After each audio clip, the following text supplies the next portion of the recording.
There is no I will set myself above. Part 3.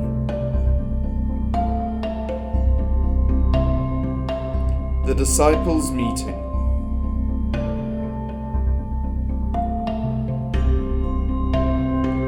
The business of the local church's cell groups consists in the mutual care of their various members, such as the conduct of meetings for the covenant breaking of bread, for prayer, for worship, for the spreading of the good news, for the study of the word, and for the exercise of the gifts.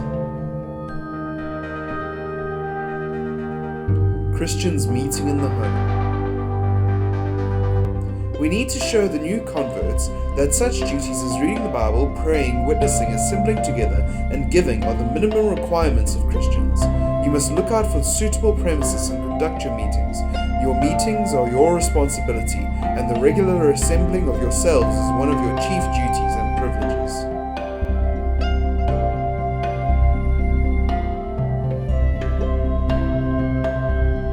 Christians gathering together.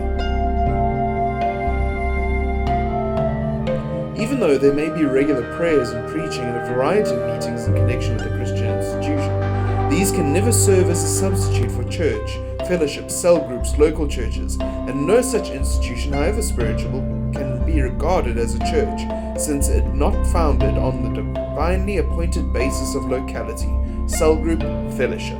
A church is always and only local in its nature. Christians meeting in the home. A local gathering is completely indestructible. If one is persecuted locally, then the meeting is just moved somewhere else. There are simply meetings of not more than 12 people gathering in homes. There are no church buildings to worry about. Christians meeting in the home. Because it is the nature of cell groups and churches to be based in a certain locality, it therefore follows that the people there know the local conditions the best. Therefore, it would be advisable that their affairs would need to remain local. It would mean that organization of the local community would be the best done by people from the local cell group or church. People in that local community have comparative spiritual maturity, must manage church affairs. Christians meeting in the home.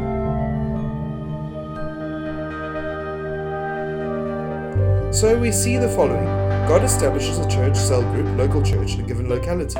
He raises up gifted men and women, fivefold in the church for the ministry. He sends some of these specially equipped men and women into the work fivefold. These men, women establish local churches, cell groups in different places. He raises up other gifted people among these churches, cell groups for the ministry of building up local churches or cell groups. Some of these men or women are in turn thrust forth to work in other fields, so the advancement of God's kingdom becomes self-perpetuating. Christians meeting in the home.